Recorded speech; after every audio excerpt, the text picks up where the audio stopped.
स्वागत आहे तुमचं माझ्या मिनी ब्लॉगमध्ये. आणि आज आम्ही आलेले वावरामध्ये खत टाकायसाठी. खत किंवा मटेरियल तुम्ही काही म्हणू शकता. तर आम्हाला जाणं होतं टोळटाय करायला, म्हणजे कपाशी टोळटाय करायला. कपाशी तर पेरली होती आम्ही, पण आम्हाला भात फुले भरण्यासाठी जाणं होतं. तर तुमची दाजी मला बोलले की आपण खत टाकून येऊया. म्हणलं बरं. तर आम्ही खताच्या थैल्या आणल्या होत्या 18 आणि टाकणारे होते 5 जण.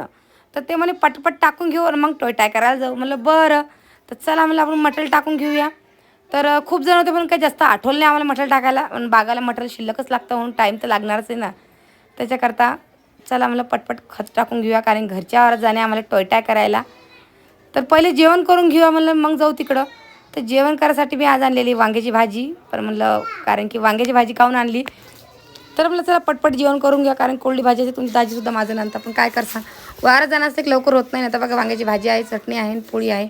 तर म्हणलं घ्या लवकर लवकर पटकन जेवण, कारण आपला बागसुद्धा वाट पाहायला लागलेला आहे. तर बाग म्हणतो कधी मटर टाकता मला. मटर टाकणं झालं निघलो आम्ही आमच्या घरी. कारण की घरी जाऊन आम्हाला आमच्या शेजारच्या वावरातसुद्धा जाणं होतं, म्हणजे जवळच वावर आहे आमचं. तिथून आम्हाला टोळटाय करणं होती. तर पटकन तशी निघलो घरी गाडीवरती.